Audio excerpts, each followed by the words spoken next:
Hello, you're watching Our Talk. I'm Jujhar Singh.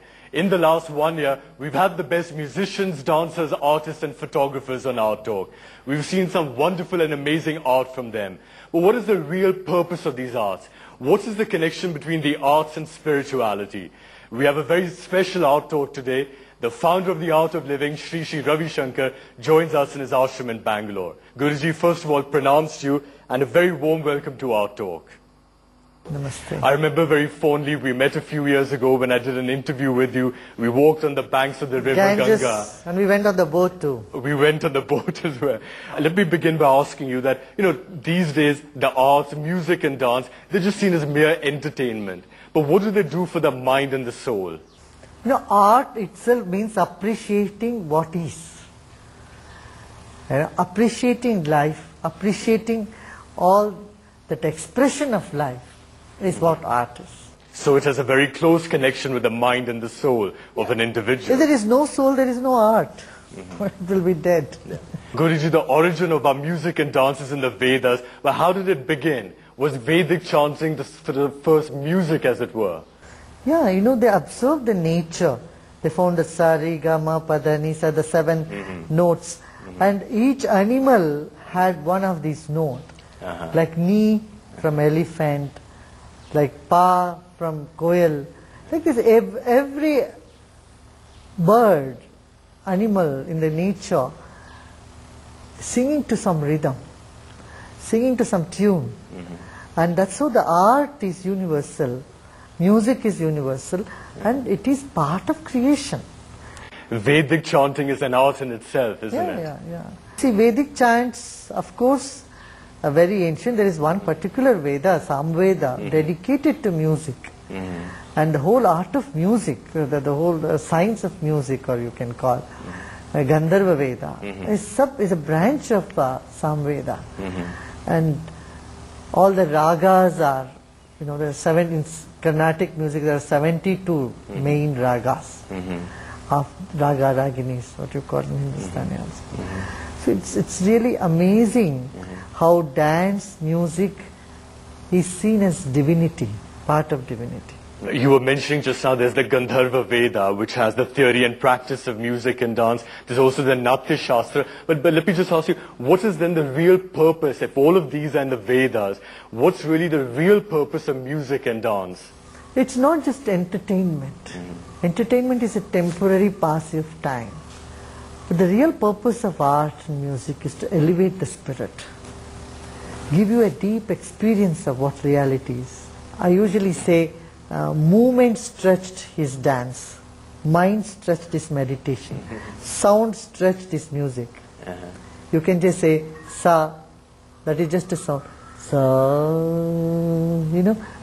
when the sound is stretched, it becomes music. In the same way, movement stretched is dance, mind stretched is meditation, life stretched is celebration. Purpose of any art is to make you aware of the universal spirit and its expression. Everything around us is an expression of universal spirit. If I've understood it correctly, meaning that music and dance bring that sort of calmness to the mind and spirit, which makes it fit to go into the higher realms of consciousness, to go for the supreme truth. Yeah. You can say that way. But then obviously I think this implies that it has to be peaceful music. It has to be classical music, not excitable music. See, music has several modes in it. It can be used to get rid of sorrow. Music can be a way to arouse different emotions. At the peak of every emotion, there is silence, there is stillness. And that is the real goal that one is seeking for when you consider music as part of spiritual practices. So Guruji, how should one listen to music and watch dance in order to derive maximum spiritual benefit? People listen to music when they are driving. Okay, it gives them some relaxation. And often the music is playing, nobody is listening to it. You take it for granted. and then you keep doing so many other things. I don't think this is the way to listen to music. Music should be very meditative. It should be relaxing. You hear 10 minutes of music, then afterwards you should feel very fresh and alive, not tired and depleted. Like people, when they get into a movie theater, they are different. When they come out of the movie theater, you just look at their faces. They look so absolutely depleted. I feel music should be energizing. That is where combination of meditation and music. But the purpose of sound is to create silence within you, harmony within you. And if that has been achieved, then you have done justice to that art. Guruji, we've talked about the main purpose of music and dance, which is spiritual, but what are the other benefits of music and dance? Music, it is great nourisher, It nurtures the mind, it nurtures the emotions. It helps you to stay away from depression. If you are listening to music, it doesn't allow you to slip into depression. And in many ways, it can bring up those qualities of emotions, the heart. It softens one's, feelings. It can reduce stress and blood pressure and things like this. Definitely. Of course, it has its healing properties. Music can bring the most needed balance. See, half of our brain is music and half is logic. So if music is missing, then life becomes too dry, and then slowly people get into depression. But with music, life finds some expression, emotions get some outlet. In that sense, it's very helpful. There are many forms of art, painting also, or playing an instrument,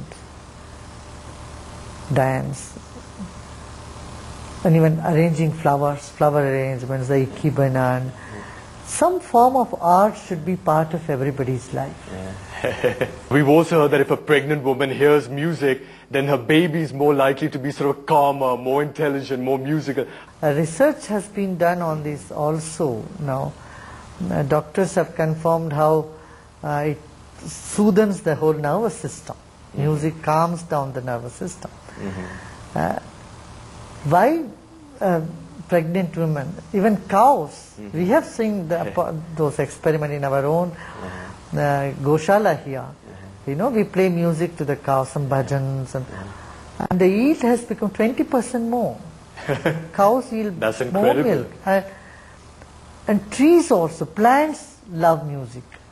When you play music to the trees and plants, their yield is so much better. We had such huge brinjals come out of the plant when we were playing the Sanskrit chants. Lalita Sahasranam, all chants we used to play. And I usually tell the farmers, don't go with chemicals and pesticides, go to your field with a tape recorder. You will get better yields. What kind of music do you recommend to them? Classical music. Classical music, especially Sanskrit chants. They seem to have a big impact on the plant kingdom and animal kingdom. We have seen in our own gardens, you can't believe that the pumpkin becomes so big, huge pumpkin, just by playing music. Of course, we are giving water and no fertilizers, no chemicals, no pesticides. Water, sunlight and music can help plants tremendously.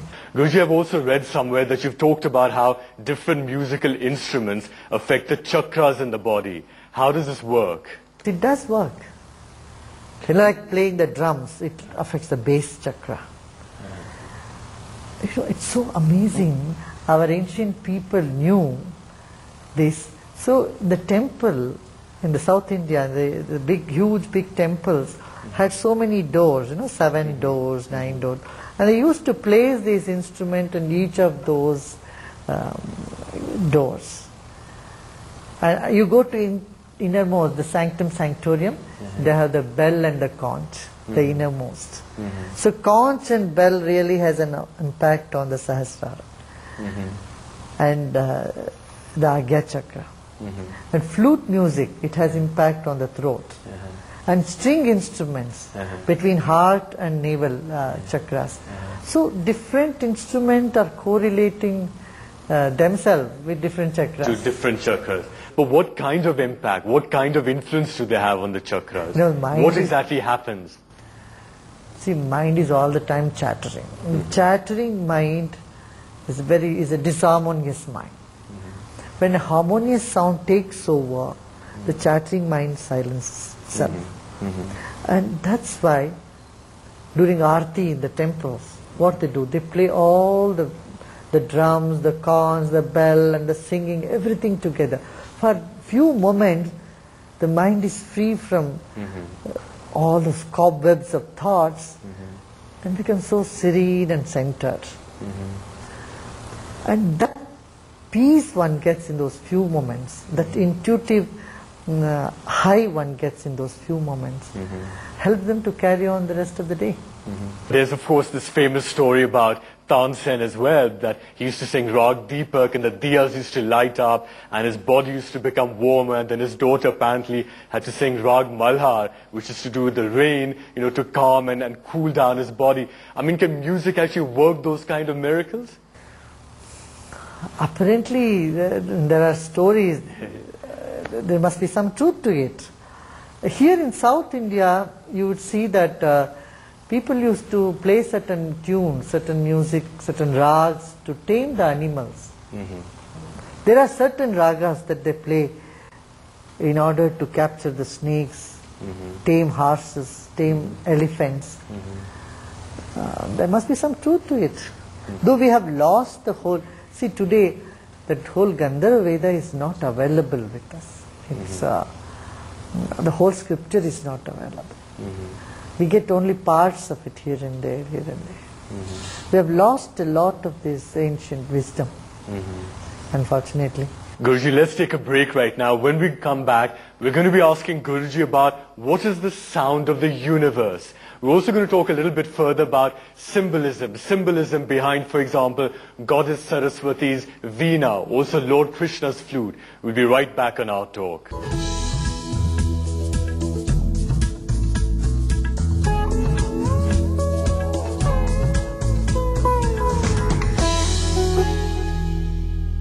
Welcome back. You're watching a very special Art Talk. I'm Jujhar Singh. We have the founder of the Art of Living, Sri Ravi Shankar, in his ashram in Bangalore with us.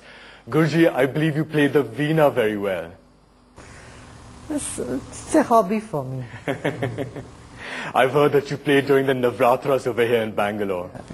But you only played during the Navratras, or you... Once a year. Once a year only.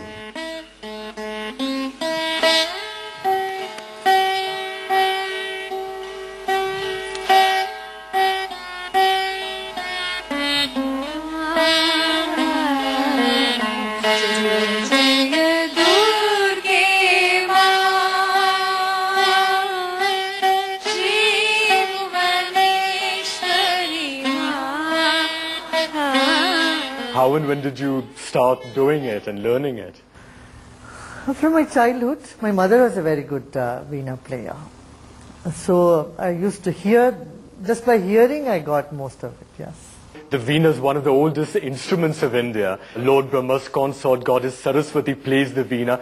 What is the significance of Saraswati playing the Veena?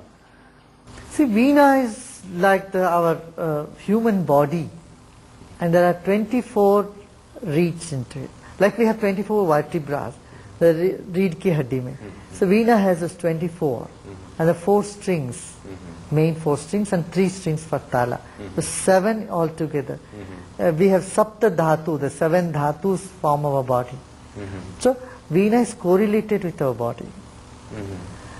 And if it's tuned properly, music comes out of it. Similarly, if life is tuned well, divine song comes out of your own life.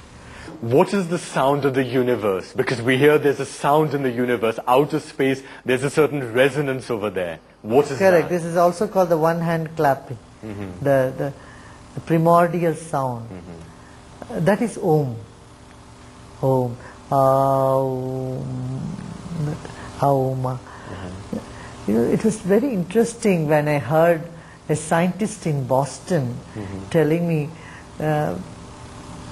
they asked us all to sing Om and they recorded the frequency and they compared with the frequency of Earth's rotation around its own axis. They said it is absolutely the same.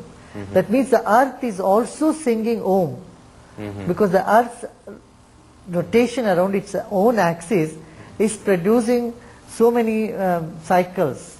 You know, in the computer when they recorded Om, they found that Om, the complete sound, what we have been claiming from ages. Om is part of Hinduism, Buddhism, Sikhism, Jainism, Shintoism, Taoism. All these philosophies or religions in the East have acknowledged Om as the inner sound. And one then meditates, makes the mind so calm and serene, one can hear the sound inside. Which is interesting because you were mentioning how in Boston they've acknowledged that. I remember many years ago actually seeing a documentary in Paris also, and it was done by foreign scholars, and they also came to the same conclusion that the hum is of Om in outer space. Correct. Outer space. It's so interesting, it's amazing. That where science, spirituality, art, music, everything meets. And that is true, that is reality. So Guruji, how should one be actually chanting Om for maximum body and mental benefit? All three letters should be given equal importance. Om, like that. And so it shouldn't just be Om, it should be more like AUM. Right? Yeah, correct. Om. What are the physical and mental benefits of chanting Om? Om chanting has so many benefits.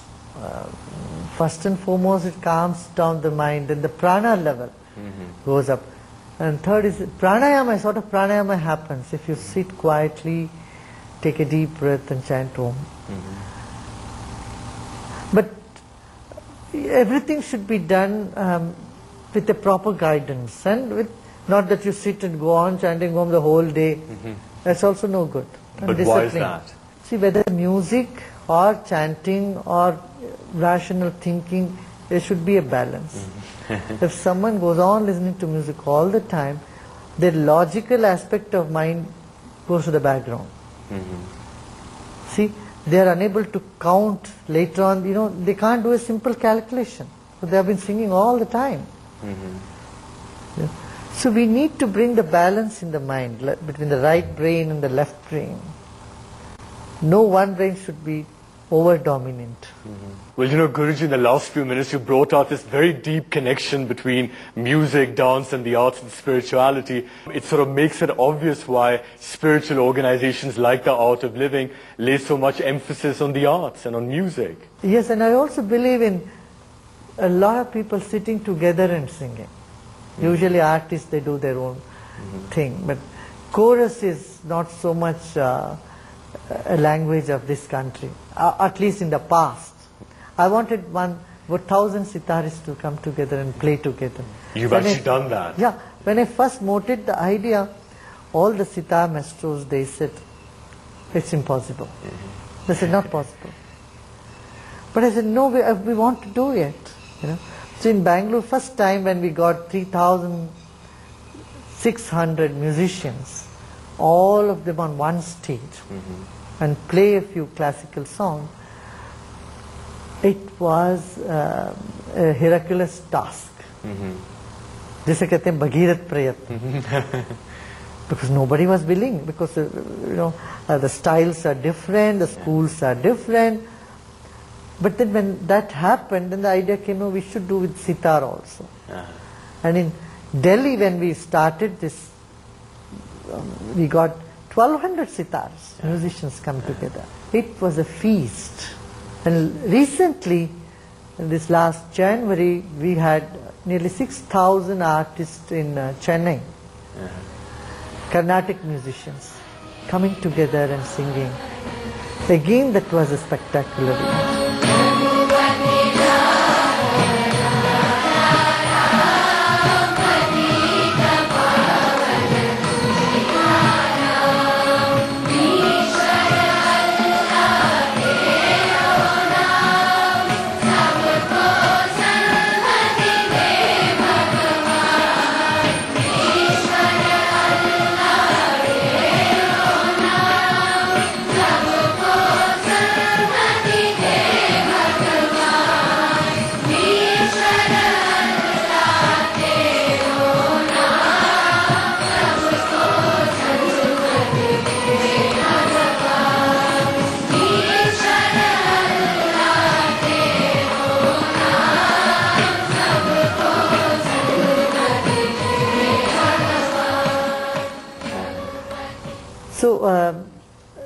this gave a new dimension to classical singing. Usually people think, more people go only for rocks music or Western music.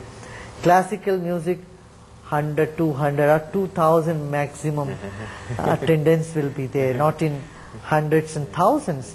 It's meant to be for the classes, not the masses. Yeah, but we had 350,000 people.